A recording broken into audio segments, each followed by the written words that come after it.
hermano se casó casi a los 50 años. Y cuando tenía 30 años le decían, ¿cuándo te vas a casar, güey? Y yo, estoy muy chaval todavía. Ya tenía 30 años. Muy bien, hermanos, vamos a terminar el capítulo 14 de San Marcos. Capítulo 14 de San Marcos. El domingo antes empezamos el capítulo. Y luego, hoy lo vamos a poder terminar, primeramente Dios. Marcos capítulo 14, Evangelio según San Marcos. Gracias a Dios por la palabra,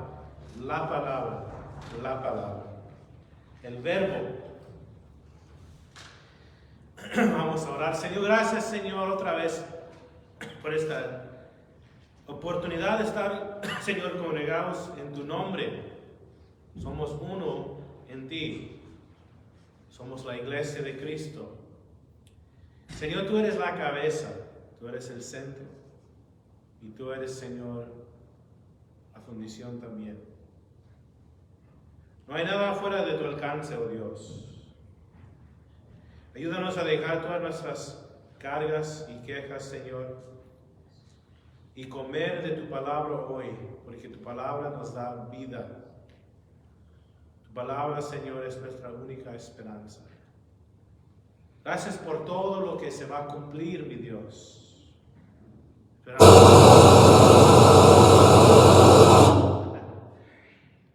Esperamos un mundo nuevo.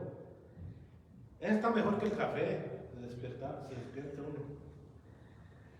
Esperamos un mundo nuevo, Dios. Cielo nuevo, tierra nueva, donde vamos a morar. Donde lo antes, lo viejo ya no se hará memoria de ella, Dios. Y también le pedimos por la paz de Jerusalén, Señor. Guarda a tu pueblo, oh Dios. Y gracias por el judío. Por medio del Señor de la tribu de Judá, vino el Salvador del mundo, el Mesías Jesucristo. Señor, gracias por todo, en el nombre de Jesús. Amén y amén. Mis hermanos, rápidamente, para que no se olviden de lo que cubrimos la semana pasada, versos 1 y 2 se trata de cómo los sacerdotes y los escribas querían crucificar al Señor. Ellos no lo querían hacer durante el tiempo de la fiesta, pero sabemos que el Señor Jesucristo estaba en control y Él tenía que morir como estaba escrito de Él en el Antiguo Testamento. El hermano siempre recuerda, el Señor llenó todas las profecías del Antiguo Testamento. ¿Y qué significa eso? Significa que Él es el Mesías. Él es el Salvador. Él es el único. No hay otro hombre que pudo llenar las profecías del Antiguo Testamento como Cristo lo llenó. Y luego dice, versos 3 a 9, mis hermanos, María, la hermana de Lázaro, de Betania, llega a Betania, y ella unge al Señor con ese aceite aromático, ese perfume que llenó toda la casa, ¿verdad? Es la adoración que cuesta, la oración que penetra, que llena el cuarto del olor, de suavidez de la ofrenda, ¿verdad? Nosotros también debemos de adorar a Dios. La adoración hacia Dios cuesta tiempo, cuesta esfuerzo, cuesta para nosotros tener un plan de cuándo vamos a buscar a Dios, servir a Dios y seguir a Dios. Los versos 10 a 11, Judas planea entregar al Señor a los sumos sacerdotes.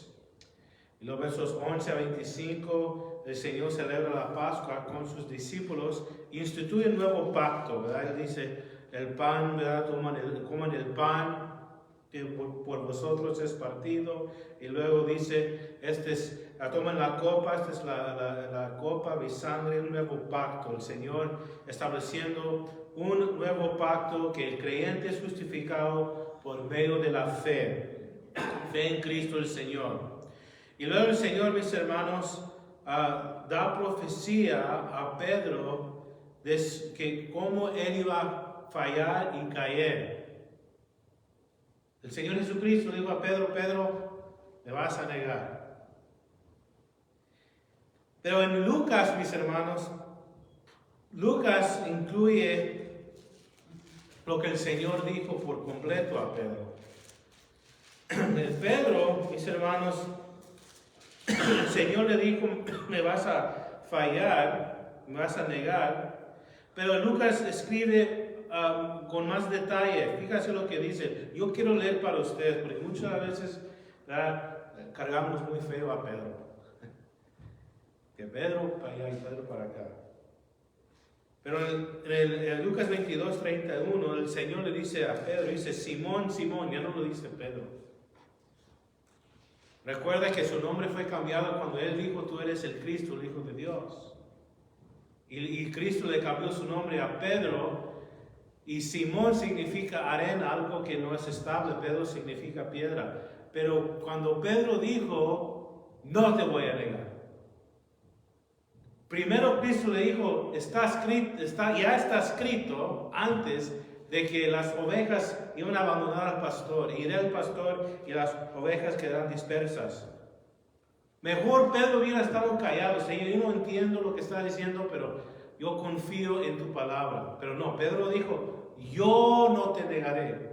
Yo te voy a ser fiel. Sí, hasta la muerte te voy a seguir. Y luego el Señor le llama por su nombre de antes, Simón.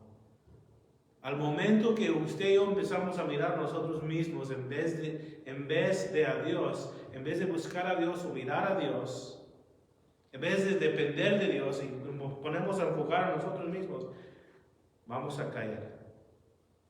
Vamos a caer en tentación, vamos a caer, ¿verdad?, en pecado. Y Cristo dijo, Simón, Simón, he aquí, ¿quién estaba atrás de todo eso? He aquí, Satanás os ha pedido para zarandearos como trigo. Lo que quería el diablo para Pedro es que Pedro a negar su fe y no levantar de su falla, de cómo él falló a Dios, de su pecado, no levantarse de su pecado. Cristo le da profecía de su caída, pero al mismo tiempo él dijo, Pedro, yo he orado por ti. Pedro, yo he orado por ti, que tu fe no falta. Y luego el verso 32, pero yo ruego a ti porque fe no falta, y tú una vez vuelto confirmo a tus hermanos. El Señor le dijo, ya que te arrepientes, confirma a tus hermanos, ya que vuelvas a mí, confirme a tus hermanos. Entonces el Señor le dio la profecía de la caída de Pedro. Al mismo tiempo el Señor le dio la profecía de Pedro se iba a levantar de nuevo otra vez. Y cuando el Señor resucitó de entre los muertos, después de su resurrección, el Señor pidió por Pedro. Primeramente pidió por Pedro porque sabía que Pedro necesitaba escuchar de él que todavía lo amaba.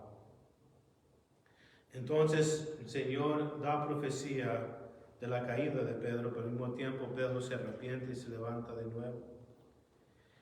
Y es muy importante, hermanos, en veces no sabemos, no entendemos lo que Dios permite a nuestras vidas, pero tenemos que seguir confiando en Él y dependiendo de su gracia para no caer en tentación, para no dejar fe en Cristo el Señor. Y luego Judas llega y lo entrega al Señor con un beso.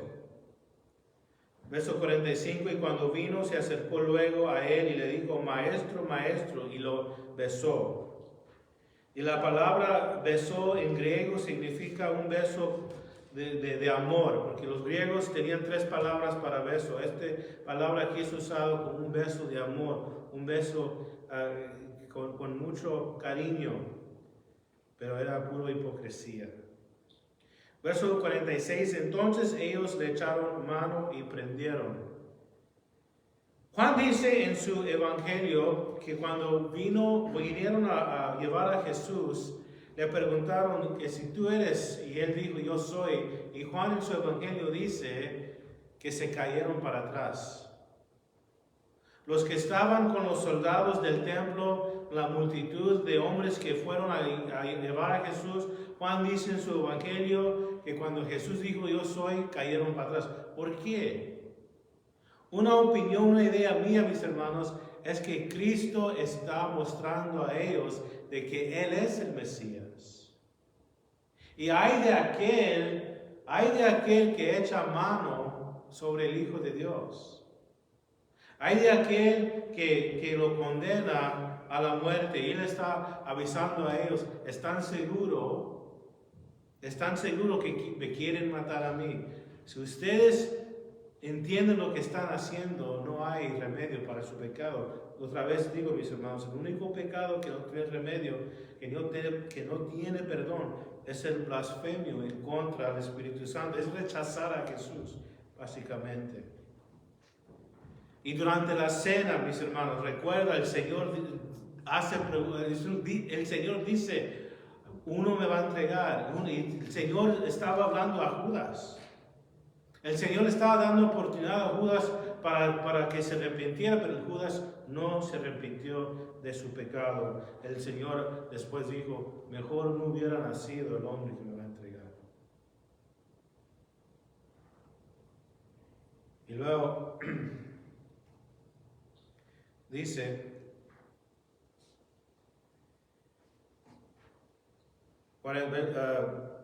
verso 46, entonces ellos le echaron mano y prendieron, verso 47, pero uno de los que estaban ahí, sacando la espada, hirió al siervo del sumo sacerdote, cortando la oreja. Verso 47 sabemos que es Pedro. Pedro primero diciendo, no te voy a negar. Luego Pedro diciendo, te voy a seguir hasta la muerte. Y luego Pedro sacando la espada, tratando de defender al Señor. Lucas dice en su evangelio también que el Señor sanó al hombre que Pedro hirió con la espada. Y luego el Señor le recuerda a Pedro que el Señor podría nomás dar el orden para que los ángeles viniesen y rescatar a él y salvar a él.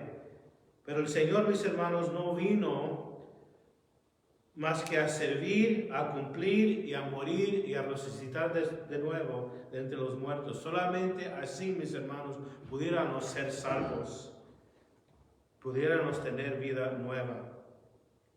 Entonces el Señor está en control de todo. Y dice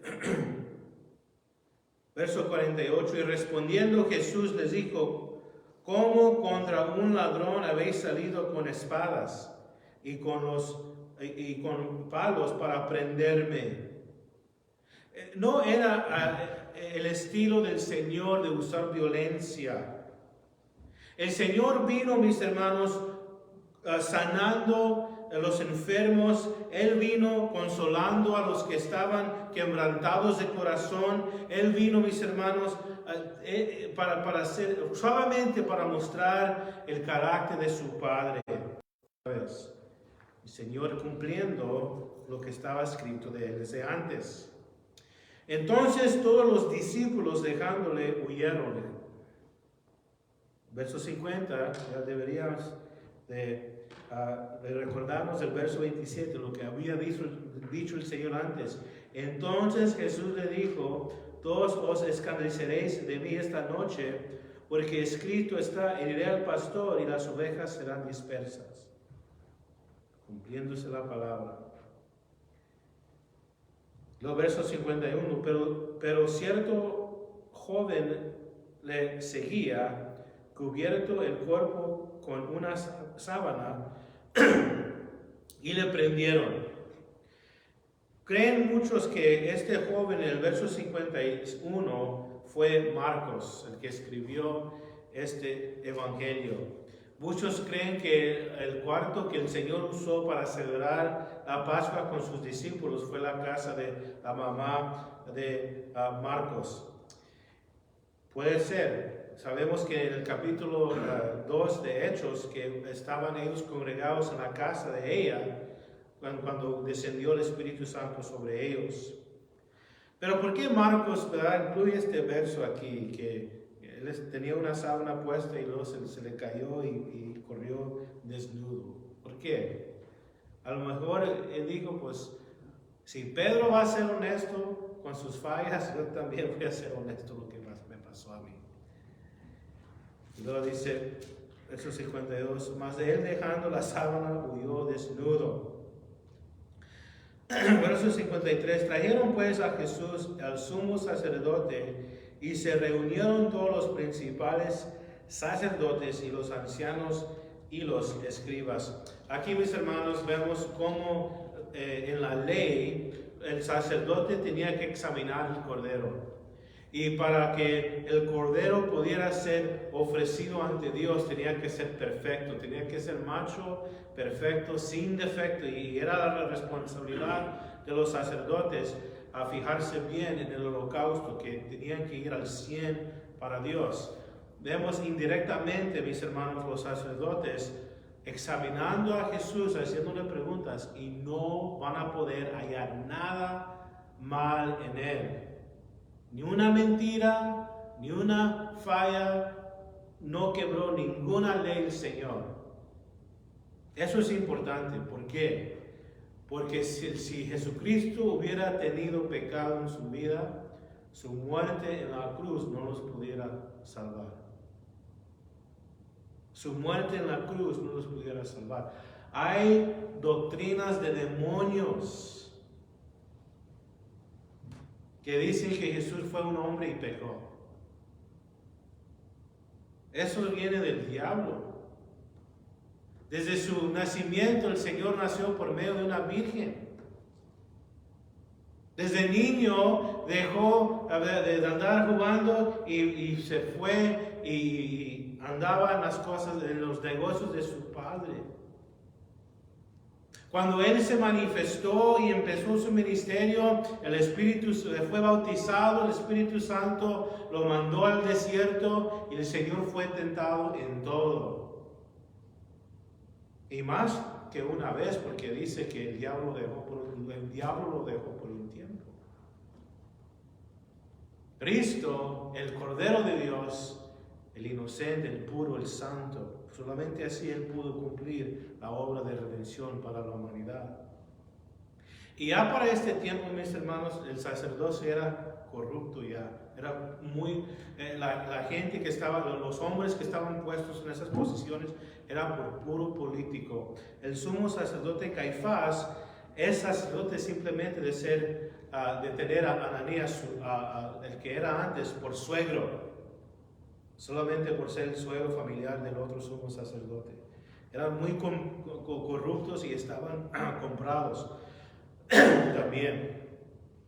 Y dice, verso 54, y Pedro lo siguió de lejos hasta dentro del patio del sumo sacerdote, que estaba sentado con los alguaciles calentándose al fuego.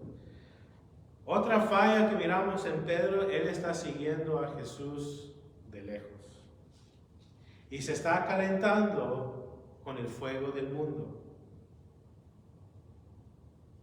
Vemos cuando uno empieza a apoyarse en su propia prudencia, en su propia fuerza, empieza a hacer muy malas decisiones, en vez de esperar en Dios, en vez de depender de Dios.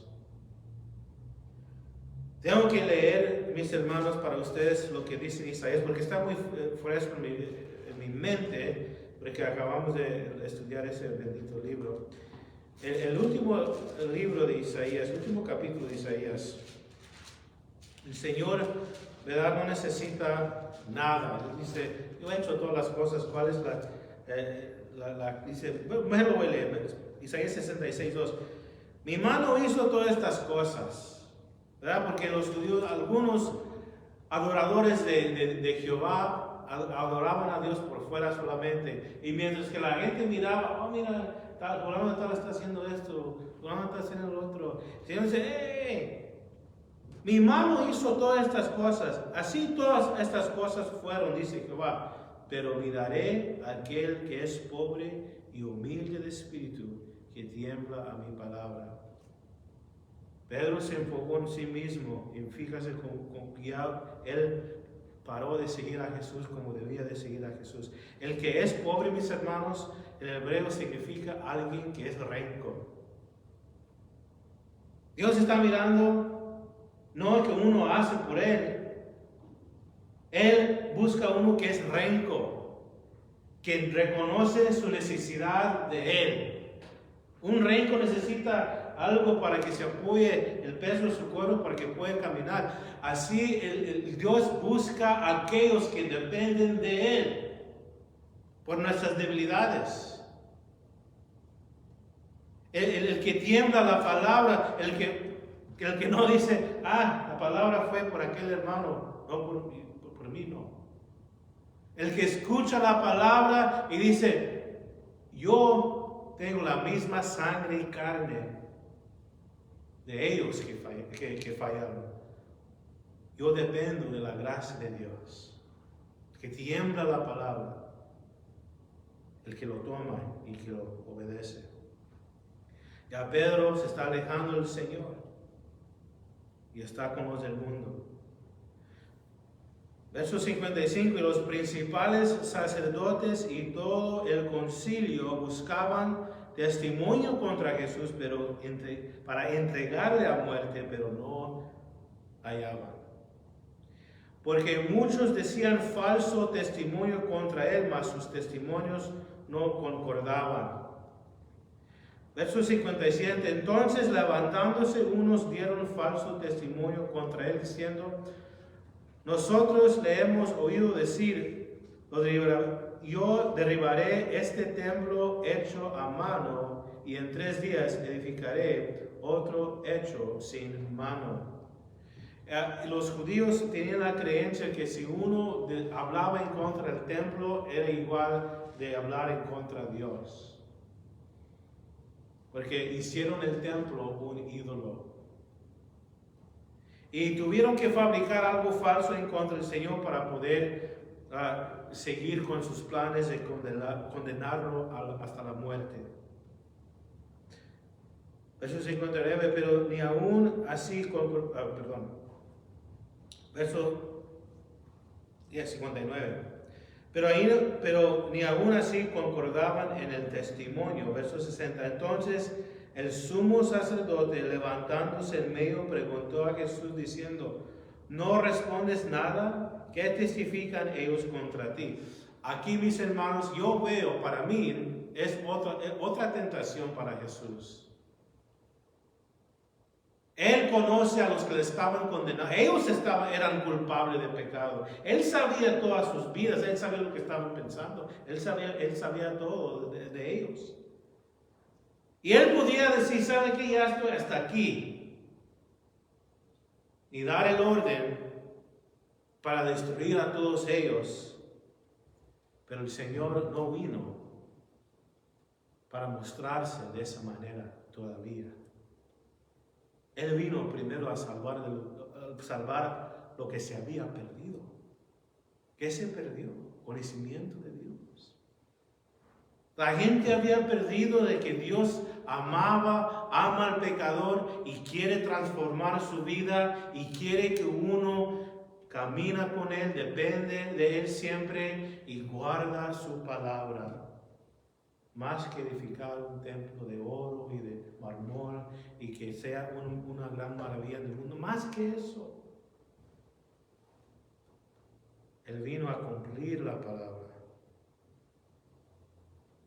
Y para nosotros, mis hermanos, gracias a Dios que Dios es paciente con nosotros y Dios, ¿verdad?, nos molde conforme a la imagen de Cristo, porque en veces cuando nos acusan, luego nos queremos defender. Cuando nos hagan un mal, luego queremos darles a ellos la misma paga. Deberíamos de aprender de la vida del Señor. Y Pedro lo dice también en sus epístolas, que nosotros como creyentes tenemos que tener fe en Dios. Cuando vienen a nosotros atacando nuestro carácter, tenemos que decir, Señor, tú me conoces. Señor, yo dejo esto en tus manos. Y dice, Verso 61, mas él callaba y nada respondía. El sumo sacerdote le volvió a preguntar y le dijo, ¿eres tú el Cristo, el Hijo del bendito? El nombre de Jehová, de Yahweh, de Dios es tan santo, y para los judíos no podían ni mencionar el nombre. Verso 62, y les dijo, yo soy. Y veréis al Hijo del Hombre sentado a la diestra del poder de Dios y viniendo en las nubes del cielo. Otra vez el Señor dando testimonio de quién es Él. Otra vez dando a ellos otra oportunidad para que se arrepienten. Él está diciendo, yo soy el Mesías. Y más que eso, me van a ver a la diestra del Padre, me van a ver a la diestra del poder de Dios y me van a ir viniendo en las nubes del cielo. Pero ya cuando el Señor regresa al mundo otra vez, mis hermanos, no va a venir para dormir en un pesebre. No va a entrar a Jerusalén sobre un pollino.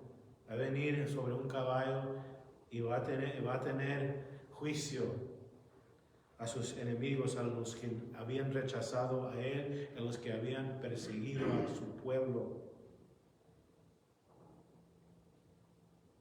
Verso 63, entonces el sumo sacerdote, rasgando su vestidura, dijo, ¿qué más necesidad tenemos de testigos?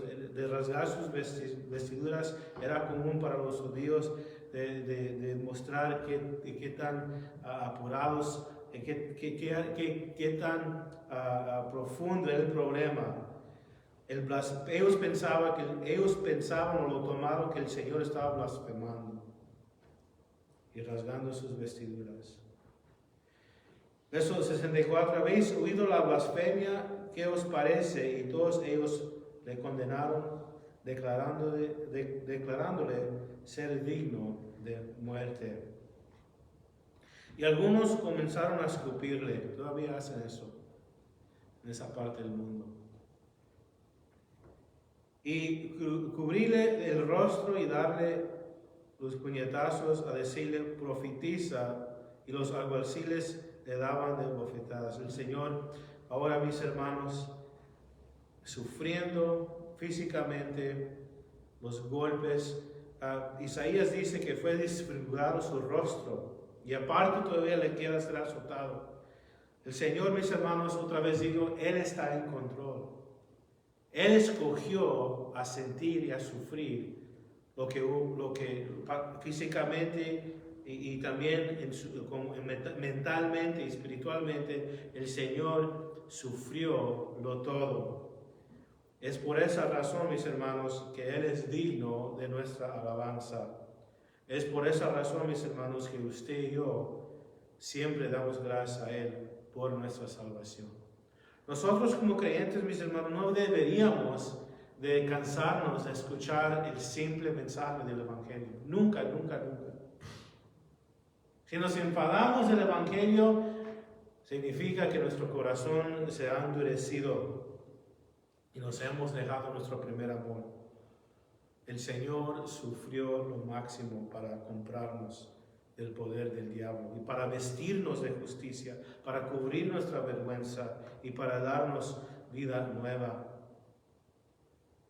Y luego verso 66, estando Pedro abajo en el patio, vino las criadas del sumo sacerdote, y cuando vio a Pedro que se calentaba mirándole, le dijo, tú también estabas con Jesús, el Nazareno. Reconocieron a Pedro, y luego otro evangelio dice que en la forma que él hablaba mostraba que él era de Galilea. Verso 68, mas él negó diciendo, no le conozco, ni sé lo que dices, y salió a la entrada y cantó el gallo. Verso 69, y la criada, viéndole otra vez, comenzó a decir a los que estaban ahí, este es de ellos.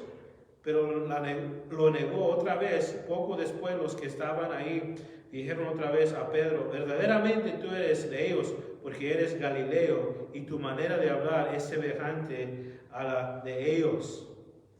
Fíjese cómo Pedro respondió. Comenzó a maldecir y a jurar: no conozco a este hombre de quien hablas. Luego Pedro, verso 72, y el gallo cantó la segunda vez. Entonces Pedro se acordó de las palabras que Jesús le había dicho: antes que el gallo cante 2 veces, me negarás 3 veces. Y pensando en esto, lloraba. En otro evangelio dice que Pedro lloró amargamente. Pedro después se arrepintió. Después, como conocemos a Pedro, mis hermanos, en el libro de Hechos, como conocemos a Pedro como un apóstol predicando fe en Cristo. Después miramos a Pedro llevando el evangelio a los gentiles. Y después, mis hermanos, está escrito de Pedro que cuando Pedro murió, él fue crucificado también. Ya no negó a Jesús. Mis hermanos, ¿por qué incluye tanto la historia de Pedro y la falla de Pedro y cómo Pedro falló a Dios, pero Pedro se levantó conforme a la gracia de Dios? ¿Por qué? Porque todos hemos fallado también. Y el diablo viene a decirnos: ni para qué le sigues. Mis hermanos, tenemos que recibir el perdón del Señor. Si no recibimos el perdón del Señor, es ofensa hacia el Padre. Él dio su Hijo para salvarnos, para perdonarnos. Y después que recibimos el perdón, mis hermanos, tenemos que depender de Dios. Tenemos que depender del poder de Dios en nuestras vidas, porque no vamos a vencer el diablo, la carne, no vamos a vencer el mundo si no dependemos de Dios. ¿Cómo se mira eso que estamos dependiendo de Dios? Recuerda lo que Cristo dijo a Pedro: Pedro, ore para que no caigas en tentación. Pedro, el Señor le dijo: está escrito, me van a dejar. Pedro no confiaba en la palabra. Un cristiano que depende diario de Dios está buscando a Dios por la palabra, está orando al Señor siempre, reconoce siempre, diario, cada día, su necesidad de Dios. Señor, sin ti yo no puedo. Señor, sáname de mis pecados, limpia mi vida, limpia mi mente, límpiame, Señor, y lléname del Espíritu Santo. Lo que tenemos aquí, mis hermanos, de Pedro es para que podamos aprender, para no caer en el mismo error. El rey David, en los salmos, hay algunos salmos que David se sentía desesperado y sin consolación por caer en pecado. Pero lo que David sí sabía, luego, cuando él fallaba a Dios, David entendía algo: tengo que confesar mi pecado a Dios. Tengo que confesar mi pecado a Dios. Y yo tengo que esperar en Dios. El Señor, mis hermanos, es amplio en perdonar. El Señor está presente para levantarnos y para ponernos de nuevo en Cristo, pero tenemos que depender de Él. El momento que empezamos a mirar a nosotros mismos, ya seguramente vamos a caer en pecado y en tentación. Muy bien, mis hermanos, y esto termina el capítulo 15. Primeramente, Dios, el domingo que viene, vamos a terminar el libro de Marcos, el libro de San Marcos. Muy bien. Vamos a orar por las peticiones. No sé si alguien tenga una petición, una necesidad, que podamos orar por esa necesidad hoy mismo.